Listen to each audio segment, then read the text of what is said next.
showing off a fake image on social media. Social media has made a shift from a place to express ourselves to an arena for self-promotion.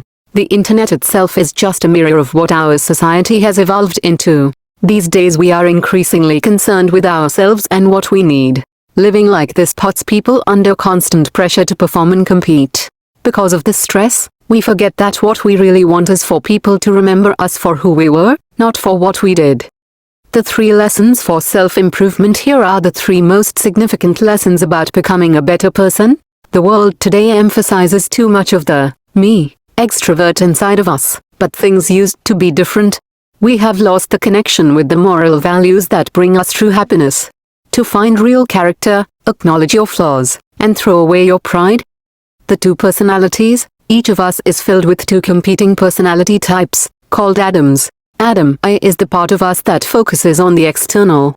He is most comfortable in our success-driven society because he wants a career, wealth, and social status. We've almost forgotten the Adam I personality in today's society. He is an introvert that has a strong moral compass, values, and virtues. This other self within us is what makes us human by giving us virtues like kindness, devotion, and courage. Though we all have both, only one can dominate at the same time, and Adam I dominates in our society today.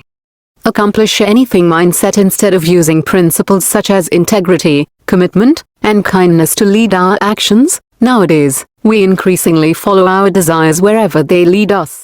For example, the world now emphasizes that whatever we set our mind to, we can accomplish. Though it might sound inspiring, this allows us to reduce everything we do into an equation of cost and opportunity. Instead of investing time in things out of loyalty or love, we focus on whatever helps us climb the social ladder. Unfortunately, our lives now revolve around how we do things instead of why. The problematic modern parenting. The days of focusing on a loving parent-child relationship are fading, while children are increasingly becoming a tool for self-promotion. Report cards and sports victories are badges of honor more for parents than children. Rather than investing time in making sure kids are well-rounded, parents push kids to learn skills that will look good on a resume, whether they enjoy them or not. Acknowledge your flaws. The more concerned we become with the self, the more we lose sight of our deeper morals. So what can you do about it? Be more honest about your flaws. Being open and realistic about weaknesses will help you get over your self-centeredness, and make it easier to embrace moral and social values like love and compassion for others. We don't have any problems sharing information about our lives, but we need to create less narcissistic content, and instead talk more about our struggles. Throw away your pride. Throwing away pride is also essential to becoming humble and building good character. Pride blinds us to our weaknesses, inhibits the aid we receive from others, makes cruelty possible, and deludes us into believing we are the author of our own lives. We can rid ourselves of pride by admitting our flaws and accepting the help of others. Only by throwing away this central vice can we really balance Adam I and Adam II, thus finding fulfillment. Stop seeking happiness. Happiness is a byproduct of living an intentional life. It is not something you chase after as a means to its own end.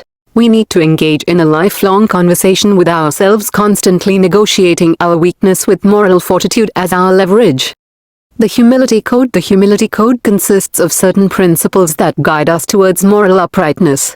It is a counter to the moral ecology that currently rules the 21st century, and aims to depict how to live and what to live for. Life is essentially a moral drama, not a hedonistic one.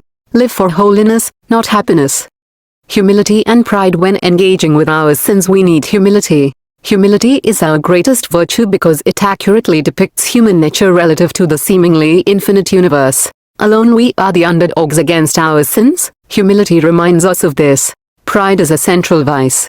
Pride blinds us to our weaknesses and tricks us into thinking we are better than who we actually are, and aims to prove we are better than those around us.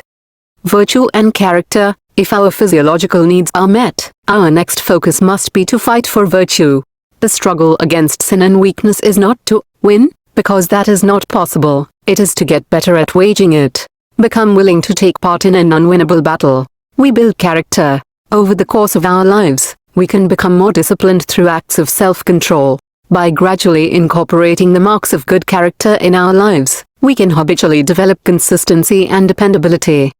Self-mastery. What arises in the short term will blind us: lust, fear, vanity, gluttony. What lasts over the long term: honesty, humility, courage assists us in developing resilience and dedication to our callings.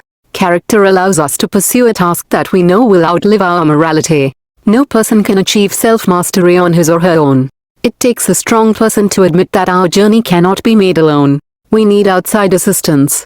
But no matter the source, it is our mission to wage battle against our sins and weaknesses in conjunction with others. Becoming mature, the moral ecological shift outlined may not lead to fame or fortune, but it will breed maturity. We can become better.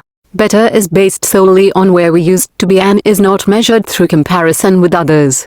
The mature person has moved from fragmentation to centeredness, has achieved a state in which the restlessness is over, and the confusion about the meaning and purpose of life is calmed. Maturity is the sole indicator of success against our weaknesses, not riches or fame.